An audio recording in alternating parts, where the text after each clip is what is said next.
नमस्कार, स्वागत है आपका खबर एक्सपर्ट पर। आपके साथ मैं हूं पूजा सिंह। खबरों को विस्तार से जानेंगे, लेकिन इससे पहले नजर डालते हैं आज की खास खबरों की हेडलाइंस पर। अफसरशाहों और राजनीतिक रसूखदारों की मिलीभगत से लीक हुआ था यूपी टेट का पर्चा। संसद में खत्म नहीं हो रहा गतिरोध। विपक्ष के रवैये के खिलाफ बीजेपी सांसदों का गांधी जी की प्रतिमा के सामने प्रदर्शन। बीजेपी सिर्फ नाम बदलती है, यूपी की जनता जल्द सरकार बदलेगी।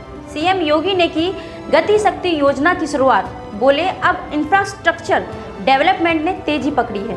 बीजेपी के यूपी मिशन 2022 के लिए पीएम मोदी करेंगे हर हफ्ते उत्तर प्रदेश का दौरा।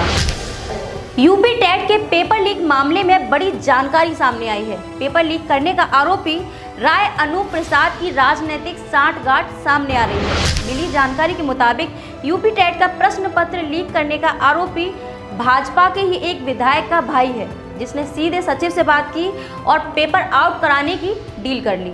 अभी हाल ही में यूपी एसटीएफ ने खुलासा किया था कि परीक्षा होने के 15 दिन पहले ही पर्चा लीक हो गया था। इस पूरे मामले में यूपी एसटीएफ की जांच आगे बढ़ने के साथ कई अहम खुलासे हो रहे हैं।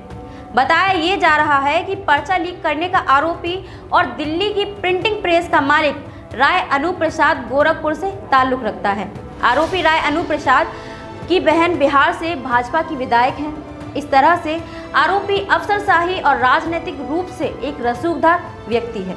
मिली जानकारी के मुताबिक इसने सीधे सचिव से बात की, पेपर आउट कराने की डील कर ली थी। इन सब घटनाक्रम के लिहाजा ही परीक्षा नियामक प्राधिकारी सचिव संजय कुमार उपाध्याय को नौकरी से बर्खास्त करके गिरफ्तार कर लिया गया है। फिलहाल परीक्षा नियामक प्राधिकारी सचिव संजय कुमार उपाध्याय और प्रिंटिंग प्रेस का मालिक गिरफ्तार है। संसद में शीतकालीन सत्र चल रहा है और 12 विपक्षी सांसदों के निलंबन के मामले पर संसद परिसर में आज शुक्रवार को भी विपक्ष का धरना प्रदर्शन जारी है। विपक्षी सांसदों की ओर से जारी अनियंत्रित व्यवहार के खिलाफ सत्तारूढ़ भारतीय जनता पार्टी के सांसदों ने भी आज शुक्रवार को संसद में धरना दिया। सोमवार को संसद का शीतकालीन सत्र शुरू होने के बाद से दोनों सदनों के कामकाज में लगातार व्यवधान आ रहा है। विपक्षी सांसदों की ओर से राज्यसभा के 12 सांसदों के निलंबन का विरोध किया जा रहा है। अब सत्तारूढ़ बीजेपी के सांसदों ने संसद के पास गांधी प्रतिमा के पास प्रदर्शन किया। यूपी विधानसभा चुनाव पास आते ही सपा ने सत्ता वापसी के लिए पूरा दमखम लगा दिया है। अखिलेश यादव लगातार समाजवादी विजय रथ यात्रा निकाल रहे हैं। अखिलेश यादव ने आज झांसी में रथ यात्रा निकाली। इस दौरान उन्होंने उत्तर प्रदेश की सरकार पर जमकर हमला बोला। सपा अध्यक्ष ने तंज कसते हुए कहा कि योगी सरकार ने सिर्फ जगहों के नाम बदले हैं। उन्होंने कहा कि बहुत जल्द यूपी में लोग अपनी सरकार बदलने जा रहे हैं। अखिलेश यादव ने बीजेपी की सरकार पर तंज कसते हुए ये भी कहा कि यूपी में युवाओं, किसानों और व्यापारियों ने योगी सरकार से छुटकारा पाने का फैसला किया है।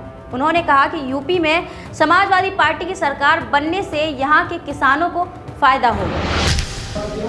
उत्तर प्रदेश में विधानसभा चुनाव को लेकर सियासत बढ़ती जा रही है। इसी बीच मुख्यमंत्री योगी आदित्यनाथ ने लखनऊ से गति शक्ति योजना की शुरुआत की। इस कार्यक्रम के दौरान मुख्यमंत्री योगी आदित्यनाथ के साथ 19 केंद्रीय मंत्रालयों के प्रतिनिधि भी शामिल थे। सीएम ने बताया इस योजना पर करीब 100 लाख करोड़ रुपए खर्च किए जाएंगे। इस योजना का उद्देश्य इंफ्रास्ट्रक्चर डेवलपमेंट बढ़ाना है। कार्यक्रम में पीएम गति शक्ति योजना लॉन्च की गई। सीएम ने कहा 16 विभागों की परियोजनाओं का एकीकरण किया जाएगा। 15 अगस्त को पीएम ने योजना का ऐलान किया था। सीएम योगी बोले हमारी सरकार में एक भी दंगा नहीं हुआ है। उन्होंने कहा पहले यूपी देश के विकास में बाधक माना जाता था, लेकिन अब इंफ्रास्ट्रक्चर डेवलपमेंट ने तेजी पकड़ी है। उत्तर प्रदेश में होने वाले विधानसभा चुनाव को देखते हुए प्रधानमंत्री नरेंद्र मोदी लगातार राज्य के दौरे पर हैं, क्योंकि बीजेपी के लिए उत्तर प्रदेश सबसे अहम है। लिहाजा यूपी चुनाव में जीत फिर से हासिल करने के लिए बीजेपी के सभी दिग्गज राज्य के दौरे पर आ रहे हैं और इसमें सबसे अहम दौरा पीएम मोदी का है। वह पिछले महीने नवंबर में 2 बार राज्य का दौरा कर चुके हैं। वहीं बताया ये जा रहा है कि इस महीने वे कम से कम 4 दिन यूपी में रहेंगे और जनवरी में भी उनके दौरे प्रस्तावित हैं। मीडिया रिपोर्ट्स के मुताबिक इस महीने पीएम के 2 दौरों को मंजूरी मिल चुकी है।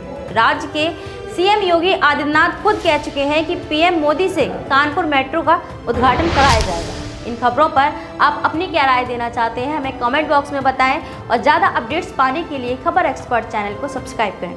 धन्यवाद।